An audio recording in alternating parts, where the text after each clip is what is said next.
তোমাদের সামনে যে বিষয়টি তুলে ধরবো সেটা হলো বিশ্ববিদ্যালয় শিক্ষা কমিশন, যাকে রাধাকিষাণ শিক্ষা কমিশন নামেও অভিহিত করা হয়। এই শিক্ষা কমিশনটা দ্বাদশ শ্রেণীর সিলেবাসে রয়েছে। এছাড়া যারা এডুকেশন নিয়ে কলেজে পড়াশোনা করছো কিংবা বিএড ডিএড করছো, সেখানেও এই বিশ্ববিদ্যালয় কমিশন সম্পর্কে বিস্তারিত আলোচনা রয়েছে। তাই সকল এডুকেশন শিক্ষার্থী ও ডিএড বিএড শিক্ষার্থীদের ক্ষেত্রে এই বিশ্ববিদ্যালয় শিক্ষা কমিশনটি খুবই গুরুত্বপূর্ণ। আজ আমি এই বিষয়ে তোমাদের সকলের সামনে তুলে ধরব। বিশ্ববিদ্যালয় শিক্ষা কমিশন, যার অপর নাম রাধাকিষাণ কমিশন। রাধাকিষাণ সম্পর্কে আমরা সকলেই পরিচিত। তার সম্পর্কে সামান্য একটু জিনিস জানা দরকার। তিনি ছিলেন আমাদের ভারতের প্রথম উপরাষ্ট্রপতি এবং তার জন্মদিনে আমরা শিক্ষক দিবস হিসেবে পালন করি। এবং আরেকটা জিনিস জানা রয়েছে, তিনি ছিলেন ভারতবর্ষের প্রথম ভারতরত্ন গ্রহণকারী ব্যক্তি। অর্থাৎ ভারতবর্ষে ভারতরত্ন যে বছর চালু হয়, অর্থাৎ 1954 সালে তিনি সর্বপ্রথম সেই ভারতরত্ন পেয়েছিলেন। তো সামান্য কিছু রাধাকিষাণ সম্পর্কেও জানা দরকার। তার সম্পর্কে বিস্তারিত আলোচনা করলাম না, যেহেতু আমাদের প্রধান বিষয় আজকে বিশ্ববিদ্যালয় শিক্ষা কমিশন, তাই বিশ্ববিদ্যালয় শিক্ষা কমিশন সম্পর্কে আলোচনা করছি। আচ্ছা, স্বাধীনতার পূর্বে ভারতবর্ষের শিক্ষা ব্যবস্থা ছিল সম্পূর্ণ ব্রিটিশদের চাহিদার উপর নির্ভরশীল। অর্থাৎ তারা ভারতের শিক্ষা ব্যবস্থাটাকে নিজেদের প্রয়োজনের তাগিদে এবং নিজেদের প্রশাসনিক কাজ পরিচালনার জন্য মানুষকে শিক্ষিত করতে চেয়েছিলেন এবং সেভাবেই শিক্ষা ব্যবস্থাকে গড়ে তুলেছিলেন। এবং তাদের শিক্ষা ব্যবস্থার একটা দিক ছিল যে তারা ভারতবর্ষের যে শিক্ষার দিকগুলো রয়েছে বা উন্নত দিকগুলো রয়েছে, সেগুলোকে এমনভাবে তৈরি করেছিলেন যাতে সাধারণ মানুষ ব্রিটিশদের গোলামে পরিণত হয়। সে সময় শিক্ষা বিশ্ববিদ্যালয় পরিমাণ ছিল খুব নগণ্য, সামান্য কিছু বিশ্ববিদ্যালয় ছিল এবং সমস্ত বিশ্ববিদ্যালয় পরিকাঠামো ছিল ত্রুটিপূর্ণ। কিন্তু 1947 সালে ভারতবর্ষের স্বাধীনতার পর ভারতবর্ষের শিক্ষা ব্যবস্থা এক বিশাল পরিবর্তনের এবং পরিমার্জনের প্রয়োজন হলো এবং সেই পরিবর্তনের চাহিদার কথা মাথায় রেখে ভারত সরকার গোটা ভারতবর্ষের বিশ্ববিদ্যালয়গুলোর শিক্ষার কাঠামো, শিক্ষার পাঠ্যক্রম, উচ্চশিক্ষার লক্ষ্য, এই সমস্ত কিছু নির্ধারণ করার জন্য একটা কমিশন গঠনের প্রয়োজনীয়তা অনুভব করলেন, যার কাজ হবে গোটা ভারতবর্ষে যে বিশ্ববিদ্যালয় কাঠামো রয়েছে বা গবেষণার যে স্তর রয়েছে, কারিগরি শিক্ষার যে কাঠামো রয়েছে কিংবা উচ্চশিক্ষার যে লক্ষ্য রয়েছে কিংবা শিক্ষণ যে ব্যবস্থা রয়েছে বা পরিকাঠামোর যে উন্নয়ন রয়েছে, এই সমস্ত কিছু বিষয় সম্পর্কে একটা তথ্য পেশ করে ভারত সরকারের কাছে পেশ করা। এই লক্ষ্যেই ভারত সরকার একটা কমিশন গঠনের প্রস্তাব দেন এবং সেই প্রস্তাবের ভিত্তিতে 1948 সালে 4 নভেম্বর ভারতবর্ষের প্রথম শিক্ষা কমিশন গঠন করা হয়। ডক্টর রাধাকিষাণ ছিলেন এই কমিশনের সভাপতি, তাই তার নাম অনুসারেই এই কমিশনের আরেকটা নাম দেওয়া হয় রাধাকিষাণ কমিশন। মোট 10 জন সদস্য ছিল এই কমিশনে, তার মধ্যে 7 জন ছিল ভারতীয় আর 3 জন ছিল বিদেশি। 7 জনের মধ্যে সভাপতি অর্থাৎ ডক্টর সর্বপল্লী রাধাকিষাণ, সম্পাদক ছিলেন নির্মল কুমার সিদ্ধান্ত, এছাড়া বাকিরা হলেন doctor Tarachand, doctor Zakir Hussain, doctor Meghnad Saha, Nirmal Kumar Siddhanta, Kamal Narayan বহল। এছাড়া যে 3 জন বিদেশি সদস্য ছিল তারা হলেন doctor James F Duff, Arthur E Morgan ও টিগার্ট। এই 10 জনের মিলিত প্রচেষ্টায় এই কমিশনটি এই 10 জনের ওপর ভারতবর্ষের উচ্চশিক্ষার দিক নির্ণয়ের দায়িত্ব অর্পণ করা হয়। এই 10 জন সদস্যের 9 মাস ধরে অক্লান্ত পরিশ্রমে এক পূর্ণাঙ্গ রিপোর্ট তারা ভারত সরকারের কাছে পেশ করেন 1949 সালের অগাস্ট মাসে। টোটাল 747 পৃষ্ঠার এই রিপোর্টটি ছিল। এখানে রয়েছে, এখানে দেখো 1949 সাল অগাস্ট মাস, 747 পৃষ্ঠা, 207টি সুপারিশ। অর্থাৎ তারা 747 পৃষ্ঠার একটা রিপোর্ট ভারত সরকারের কাছে পেশ করে। সেই রিপোর্টে 260টা জিনিসের ওপর তারা সুপারিশ করে। আর তারা যে সমস্ত দিকগুলো পর্যালোচনা করে এই রিপোর্টটা পেশ করছিল, অর্থাৎ মূল বিচার্য বিষয়গুলো, সেই বিচার্য বিষয়গুলো এখানে জায়গা হবে না, আমি পরে আলোচনা করছি। একটা ছিল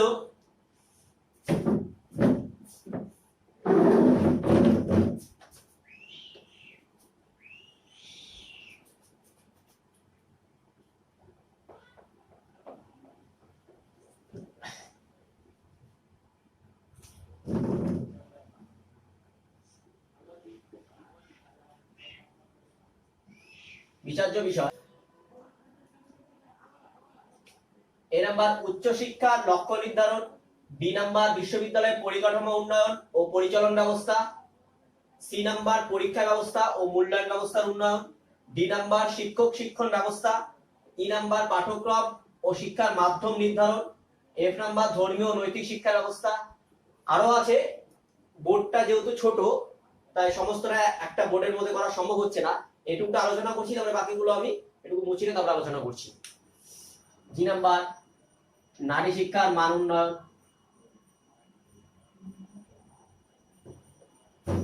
গ্রামীণ বিশ্ববিদ্যালয় গঠন।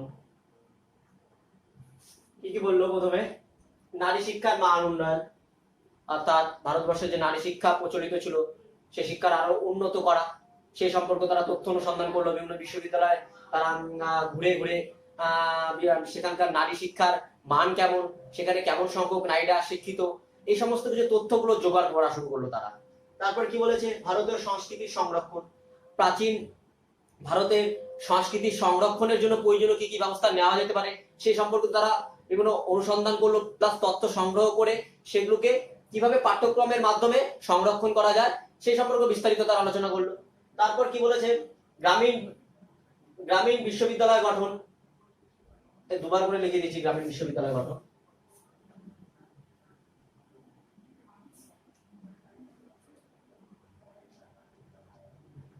গ্রামীণ বিশ্ববিদ্যালয় গঠন অর্থাৎ বিশ্ববিদ্যালয় কমিশনের সবচেয়ে গুরুত্বপূর্ণ বা মুখ্য দিক ছিল এই গ্রামীণ বিশ্ববিদ্যালয় গঠন।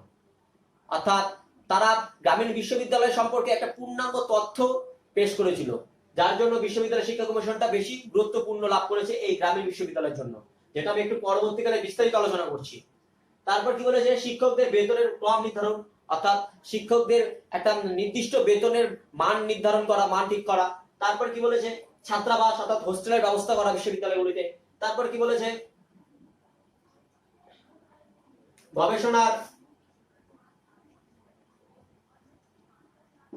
গবেষণার মান উন্নয়ন,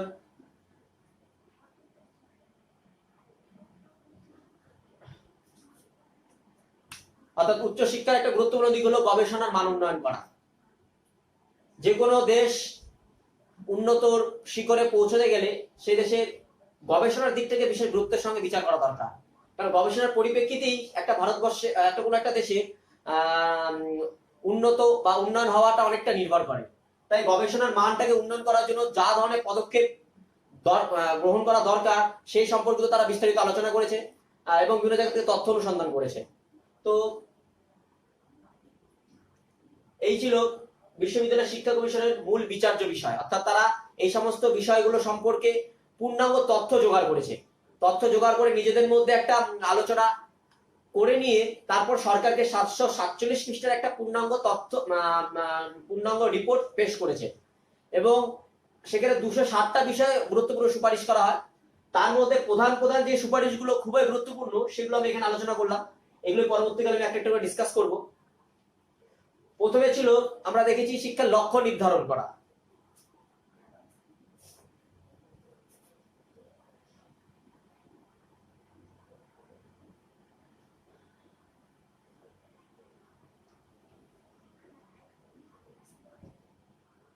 এক নাম্বার বলেছিল শিক্ষার লক্ষ্য নির্ধারণ।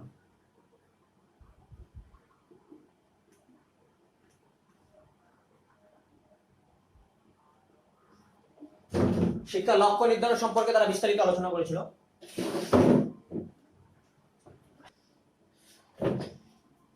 শিক্ষার লক্ষ্য নির্ধারণ মানে উচ্চশিক্ষার লক্ষ্য নির্ধারণ সম্পর্কে তারা যে সমস্ত গুরুত্বপূর্ণ বক্তব্যগুলো পেশ করেছিল, তারা বলেছিল যে শিক্ষার্থীদের বৈদিক নির্দেশনা দান দিতে হবে, অর্থাৎ অর্থাৎ দীর্ঘদিন তারা পরাধীনতার বন্ধনে আবদ্ধ। এই বন্ধন থেকে মুক্তির জন্য তাদের সঠিক নির্দেশনা দানের প্রয়োজন রয়েছে এবং সেই নির্দেশনা দানের জন্য দেশের অভিজ্ঞ বুদ্ধিজীবীদের নির্বাচন করতে হবে। এই বুদ্ধিজীবীরা বিশ্ববিদ্যালয় শিক্ষার্থীদের উপযুক্ত নির্দেশনা প্রদান করবে যাতে তারা সঠিক পথের দিকে এগিয়ে যেতে পারে। 2 নম্বর বলেছে চরিত্র গঠন। কমিশনের মতে উচ্চশিক্ষা ব্যবস্থা মধ্য দিয়ে দেশের উপযুক্ত নাগরিক তৈরি করা যেতে পারে। তেমনি নাগরিকদের চারিত্রিক দৃঢ়তা থাকাও প্রয়োজন। উচ্চশিক্ষার মধ্য দিয়ে তাদের এই চারিত্রিক দৃঢ়তা গঠন করা হবে শিক্ষার অন্যতম লক্ষ্য। 3 নম্বর কি বলেছে নেতৃত্বের বিকাশ, অর্থাৎ স্বাধীন ভারতের রাজনীতি, প্রশাসন, শিল্প, বাণিজ্য প্রভৃতি ব্যাপারে শিক্ষার্থীদের নেতৃত্বদানের ক্ষমতার বিকাশ ঘটাতে হবে। তারপর বলেছে মূল্যবোধের বিকাশ, অর্থাৎ শিক্ষার্থীদের প্রকৃত নাগরিক হিসাবে গড়ে তোলা ও তাদের মূল্যবোধে জাগ্রত করা হবে উচ্চশিক্ষার অন্যতম লক্ষ্য। তারপরে বলেছে ঐতিহ্যের সংরক্ষণ। শিক্ষার্থীদের মধ্যে ঐতিহ্যের মনোভাব জাগ্রত করতে হবে, অর্থাৎ ভারতের যে সমস্ত প্রাচীন ঐতিহ্য সংস্কৃতি রয়েছে সেগুলোকে সংরক্ষণ করা মানে ধরে রাখা এবং পরবর্তী বংশ পরম্পরায় সেগুলোকে পরবর্তী জেনারেশনের মধ্যে ট্রান্সফার করা। শিক্ষার্থীদের মধ্যে ঐতিহ্যের মনোভাব জাগ্রত করা হবে শিক্ষার একটি অন্যতম লক্ষ্য। অর্থাৎ আধুনিক প্রগতির পথে তাদের আগ্রহ সৃষ্টি করতে হবে। বিশ্ববিদ্যালয় হবে ন্যায়, সততা, ভ্রাতৃত্ব ও ঐতিহ্যের প্রতীক। তারপর হচ্ছে গণতান্ত্রিক চেতনার সঞ্চার। কমিশনের মতে শিক্ষা লক্ষ্য নির্ধারণ করতে হবে গণতান্ত্রিক চাহিদার কথা মাথায় রেখে। তারপরে বলেছে শিক্ষার গুণগত মান উন্নয়ন, অর্থাৎ উচ্চশিক্ষায় শিক্ষিত প্রত্যেকটি শিক্ষার্থী যাতে জাতীয় সংস্কৃতিতে যোগ্য প্রভাব ফেলতে পারে বা জাতীয় সমাজে যোগ্য প্রভাব ফেলতে পারে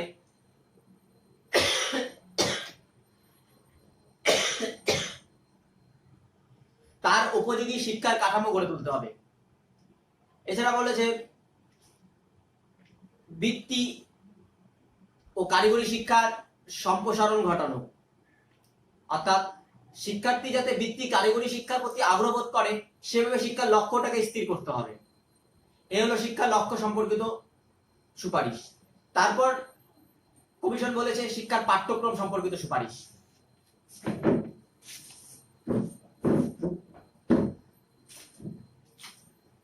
পাঠ্যক্রম সংক্রান্ত সুপারিশ।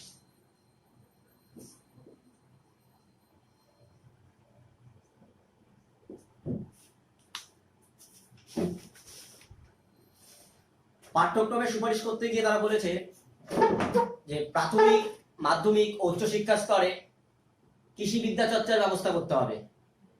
কৃষি কলেজ বা গ্রামীণ বিশ্ববিদ্যালয় তৈরি করার কথা বলেছে। বিদ্যালয় বা ও ইন্টারমিডিয়েট, অর্থাৎ 12 বছরের যে ইন্টারমিডিয়েট কোর্সের সময় চালু ছিল, 12 বছরের যে শিক্ষা ব্যবস্থা চালু ছিল, এই 12 বছরের শিক্ষা ব্যবস্থা অতিক্রম করার পর তারা বিশ্ববিদ্যালয়ে প্রবেশ করতে পারবে এবং বিশ্ববিদ্যালয়ে প্রবেশ করে যারা পাস কোর্স নিয়ে ভর্তি হবে তারা 2 বছরে পাস কোর্স কমপ্লিট করে মাস্টার ডিগ্রিতে ভর্তি হতে পারবে। আর যারা অনার্স নিয়ে বিশ্ববিদ্যালয়ে ভর্তি হবে তারা 1 বছরের অনার্স কোর্স পাস করে মাস্টার ডিগ্রিতে ভর্তি হতে পারবে। এছাড়া সাধারণ শিক্ষার সাথে যুক্ত থাকবে পরিবেশ কেন্দ্রিক, কর্মকেন্দ্রিক ও জীবন কেন্দ্রিক ব্যবহারিক শিক্ষা। এই হলো পাঠ্যক্রম সংক্রান্ত সুপারিশ। নেক্সট যেটা আলোচনা করব সেটা হলো শিক্ষার মাধ্যম।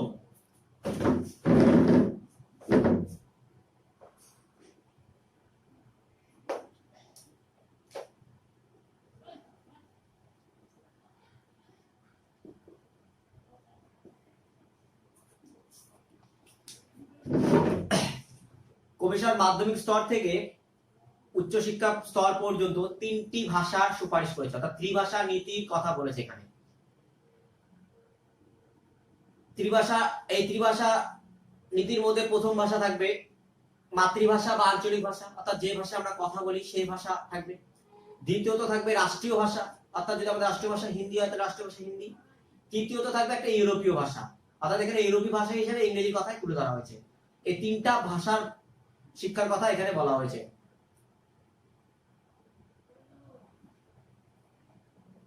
এরপরে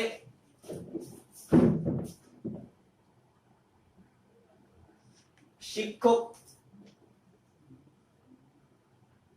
সম্পর্কিত সুপারিশ।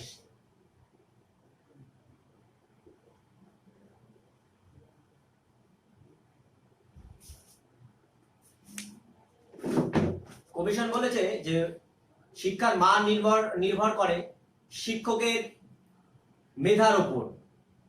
তাই কমিশন শিক্ষক সম্পর্কে সুপারিশ করতে গিয়ে বলেছে যে বিশ্ববিদ্যালয়ে যোগ্য শিক্ষক নিয়োগ করতে হবে এবং শিক্ষকদের বেতনের ক্রম নির্ধারণ করতে হবে, তাদের যোগ্যতার ভিত্তিতে তাদের পদোন্নতি করতে হবে এবং প্রত্যেক শিক্ষকের অবসরের বয়স হবে 60 বছর। যদি কোনো শিক্ষক কর্মক্ষম থাকে, মানে তার শিক্ষক কার্য পরিচালনা উন্নত থাকে, মানে সে 60 বছর বয়সের পরেও সঠিকভাবে শিক্ষা প্রদান করতে সচেষ্ট থাকে, তাহলে সেক্ষেত্রে চাহিদা অনুযায়ী 60 থেকে 64 করা যেতে পারে, অর্থাৎ 4 বছর বাড়িয়ে যেতে পারে। এইভাবে শিক্ষক সম্পর্কে গুরুত্বপূর্ণ মতামত এই কমিশনে উল্লেখ করা হয়। এরপরে রয়েছে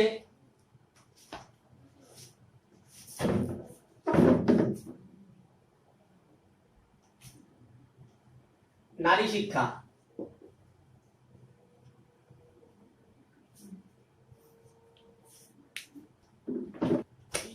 কমিশন নারীদের শিক্ষাক্ষেত্রে তাদের সমসুযোগ দেওয়ার কথা বলেছে, অর্থাৎ নারী ও পুরুষ সকলের সমান অধিকার থাকবে। দ্বিতীয়ত বলেছে ছেলে ও মেয়েদের শিক্ষাক্রমের মধ্যে কোনো পার্থক্য করা যাবে না। তৃতীয়ত তারা বলেছে নারীদের গৃহ পরিচালনা, স্বাস্থ্য শিক্ষা, সৌন্দর্যবোধের শিক্ষা ইত্যাদির ব্যবস্থা করতে হবে। এছাড়া অধ্যাপিকাদের বেতন সমান করতে হবে, অর্থাৎ অধ্যাপকদের বেতন আলাদা হবে, অধ্যাপিকাদের বেতন আলাদা হবে সেটা নয়, দুজনের বেতনের মধ্যে সামঞ্জস্য থাকতে হবে। এরপরে আছে ধর্মীয় শিক্ষা।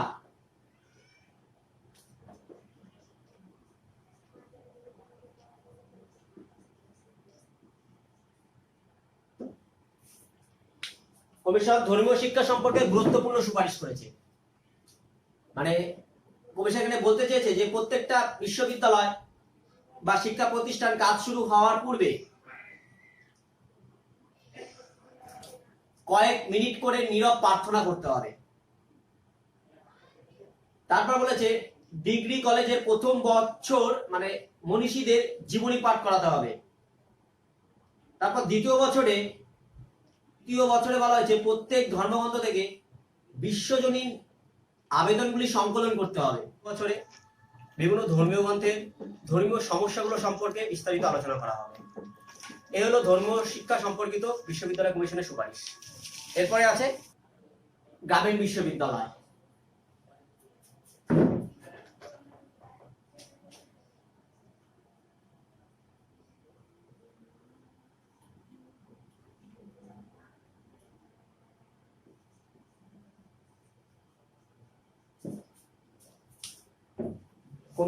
কমিশন এই গ্রামীণ বিশ্ববিদ্যালয় সম্পর্কে কমিশন এই গ্রামীণ বিশ্ববিদ্যালয় সম্পর্কে গুরুত্বপূর্ণ সুপারিশ করেছে। এই গ্রামীণ বিশ্ববিদ্যালয়টা বেশিরভাগ পরীক্ষায় এসে থাকে যে রাধাকৃষ্ণ কমিশন গ্রামীণ বিশ্ববিদ্যালয় সম্পর্কিত সুপারিশটা আলোচনা করো, এটা খুবই গুরুত্বপূর্ণ।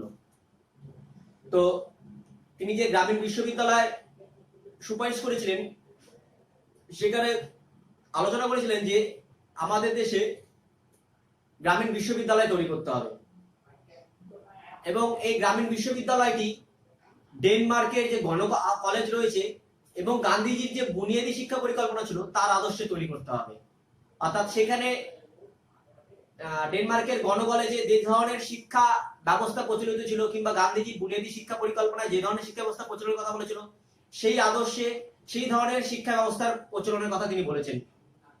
আর এখানে তিনি পাঠ্যক্রম সম্পর্কে আলোচনা করতে গিয়ে বলেছেন যে এই গ্রামীণ বিশ্ববিদ্যালয় পাঠ্যক্রমে দর্শন, শাস্ত্র, কৃষিবিদ্যা, মনোবিদ্যা, রসায়ন, জীববিদ্যা ইত্যাদি বিভিন্ন বিষয় সম্পর্কে এখানে পড়ানো হবে এবং এই গ্রামীণ বিশ্ববিদ্যালয় শিক্ষা কাঠামো হবে আমরা যেটা গান্ধীজি বুনিয়াদী শিক্ষা পরিকল্পনার শিক্ষার কাঠামোটা দেখেছিলাম তাই একই রকম। এখানে বলেছে 7 বা 8 বছরের নিম্ন বা উচ্চ বুনিয়াদী শিক্ষা। 2 নম্বর বলেছে 3 বা 4 বছরের উত্তর বুনিয়াদী বা মাধ্যমিক শিক্ষা। তারপরে 3 নম্বর 3 বছরের স্নাতক বা গ্রামীণ শিক্ষা। 4 নম্বর বলেছে বিশ্ববিদ্যালয় 2 বছরের স্নাতকোত্তর শিক্ষা। স্নাতকোত্তর বলতে এখানে এমএ কে বোঝাচ্ছে, আর স্নাতক বলতে সাধারণত বিএ বা গ্র্যাজুয়েশনকে বোঝায়। তো এই ধরনের শিক্ষার কাঠামোর কথা তিনি বলেছেন গ্রামীণ বিশ্ববিদ্যালয়ে। এছাড়া তিনি গ্রামীণ বিশ্ববিদ্যালয়ে যে সমস্ত কর্মসূচির কথা বলেছেন সেগুলো হলো 1 নম্বরে তারা বলেছেন মানে বিশ্ববিদ্যালয়ের অন্তর্গত যে সমস্ত এলাকা রয়েছে সেই সমস্ত এলাকায় যে সমস্ত মাধ্যমিক বিদ্যালয়গুলো রয়েছে তাদেরকে অনুমোদন দান করা। তারপরে 2 নম্বর বলেছে গ্রামীণ শিল্প, গ্রামীণ সংস্কৃতি, গ্রামীণ সমাজ, গ্রামীণ অর্থনীতির সঙ্গে সংযুক্ত পাঠ্যক্রম তৈরি করতে হবে। গ্রামীণ যে কলেজগুলো রয়েছে বা বিশ্ববিদ্যালয়গুলো রয়েছে সেগুলো পরিচালনার জন্য উপযুক্ত পরিচালনা সমিতি গঠন করতে হবে। এইভাবে গ্রামীণ বিশ্ববিদ্যালয়ের বিভিন্ন কর্মসূচির কথা এই কমিশন উল্লেখ করেছে। এরপরে রয়েছে ছাত্রাবাস।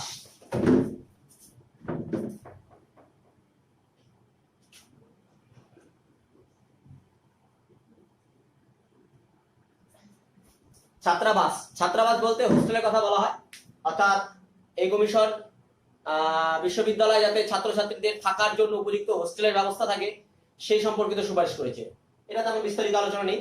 এরপরে রয়েছে 9 নম্বর ছাত্র কল্যাণ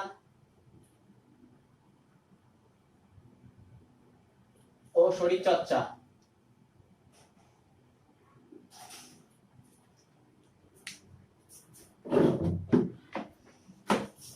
কমিশন ছাত্রদের বিনা খরচে স্বাস্থ্য পরীক্ষার কথা বলেছে। অর্থাৎ প্রত্যেকটা বিশ্ববিদ্যালয়ে স্বাস্থ্য পরীক্ষার একটা সেন্টার থাকবে। এছাড়া বিদ্যালয়ে এনসিসির ব্যবস্থা করার কথা বলেছে।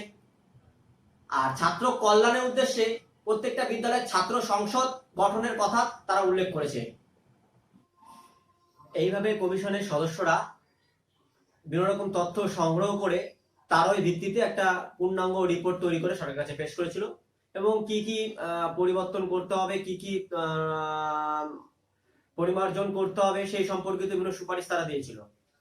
এইভাবে কমিশনের সদস্যরা বিভিন্ন রকমের তথ্য তুলে ধরে তারই ভিত্তিতে সরকারের কাছে সুপারিশ পেশ করেছিল এবং যার ফলস্বরূপ পরবর্তীকালে উচ্চ শিক্ষা ব্যবস্থা আরো উন্নত পর্যায়ে পৌঁছে গিয়েছিল। যাই হোক, এই হলো বিশ্ববিদ্যালয় শিক্ষা কমিশনের মোটামুটি সমস্তটাই আলোচনার মধ্যে রাখলাম। যদি কোথাও ভুল হয়ে থাকে তাহলে অবশ্যই কমেন্ট বক্সে বলবে। আর আরো বেশি কিছু জানতে চাইলে অবশ্যই আমাকে কল করতে পারো। ডেসক্রিপশন বক্সে আমার কন্ট্যাক্ট নাম্বার দেওয়া থাকবে। যাই হোক, আজকে এখানেই রাখছি। নমস্কার।